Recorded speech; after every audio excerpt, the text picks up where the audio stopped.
নমস্কার বন্ধুরা, আশা করি আপনারা ভালো আছেন। আমি একটা ছোট্ট ভিডিও নিয়ে আপনাদের সামনে হাজির হয়েছি। তবে রান্না পুজো আছে, তার সঙ্গে আর একটা অনুষ্ঠানও আছে। এক ঢিলে দুই পাখি মারা হয়েছে, ক্রমশ প্রকাশ্য, দেখতে থাকুন। রান্না পুজো মানেই হচ্ছে বিভিন্ন সবজির একেবারে ভাজা আর মাছের উৎসব ধরতে গেলে মাছ ভাজা, বিভিন্ন ভাজা। তো দেখুন, কোন সকালে মাছ কেনে, তাই মাছটাকে আগে ভেজে নিচ্ছি, তারপর আবার গ্যাস মুছে শাকসবজি ভাজবো। আর এই যে তিন মেশালির ডাল যখনই রান্না করি, খুব মায়ের কথা মনে পড়ে যায়। মা ভারী সুন্দর রান্না করতেন, নারিকেল কোড়া ভেজে সুন্দর করে এই তিন রকম ডালকে সিদ্ধ করে একটা টাইট ডাল বানাতো, ঠিক এই রকম ভিডিওর মতো।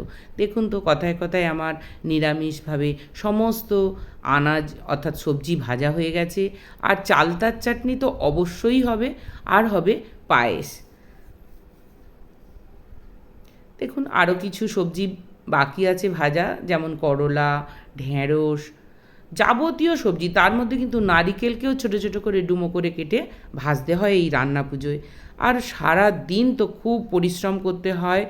রান্না পুজোর পরের দিন বাসি পান্তা হিসাবে মা মনসা দেবীকে ভোগ নিবেদন করা হয়, কিন্তু বিশেষ কারণে সেই ভোগ নিবেদন করা যায়নি। তাই আমার আরাধ্য গুরুদেবতাকেই আমি সেই দিন রাতেই গরম গরম ভোগ নিবেদন করলাম। মা মনসাকে নাইবা দিতে পারলাম, গুরু বাবাদের ভোগ নিবেদন করে মনটা ভরে গেল। তারপরে সকলে খাবার খাবো।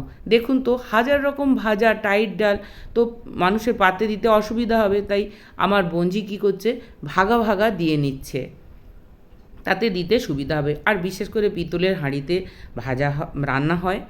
আর যেটা বলছিলাম, সমস্ত কিছু ধোয়া হয়, শিল নোড়া বঁটি কাটারি, বাসন কোসন সব ধুতে হয়, শুদ্ধাচারে এই রান্না পুজো করতে হয়। দেখছেন, ওই যে নারিকেল ভাজা আছে, ভারী সুন্দর লাগে চালতার চাটনি দিয়ে খেতে। ইলিশ মাছ ভাজা, পোনা মাছ ভাজা, এমনকি মাছের ঝালও হয়। বোনপো, বোনঝি, ভাইঝি, আমার ছেলে এবং বোনপোর ছেলে বউ সকলে এসেছে। খুব খুব আনন্দ করা হয়েছে। আর কলা পাতায় ভাত খেতে তো অপূর্ব লাগে। আর এই গরম ভাত, তাতে ইলিশ মাছের তেল দিলে তো জমে যায়। রান্না পুজোর পরের দিন বোনপোর জন্মদিন, তাই রান্না পুজোর দিন রাত্রির 12টার সময় ছেলে, ভাইঝি, বোনঝি মিলে দারুণ অ্যারেঞ্জ করেছে। আজকালকার দিনে ছেলে, বুঝতেই পাচ্ছেন, তারা তো অ্যারেঞ্জ করবেই। বাংলা মতে পায়েসও খাইয়ে দেওয়া হলো। এইভাবে আমরা দিনটাকে দুরকমভাবে এনজয় করলাম। ভিডিওটা ভালো লাগলে লাইক শেয়ার করবেন।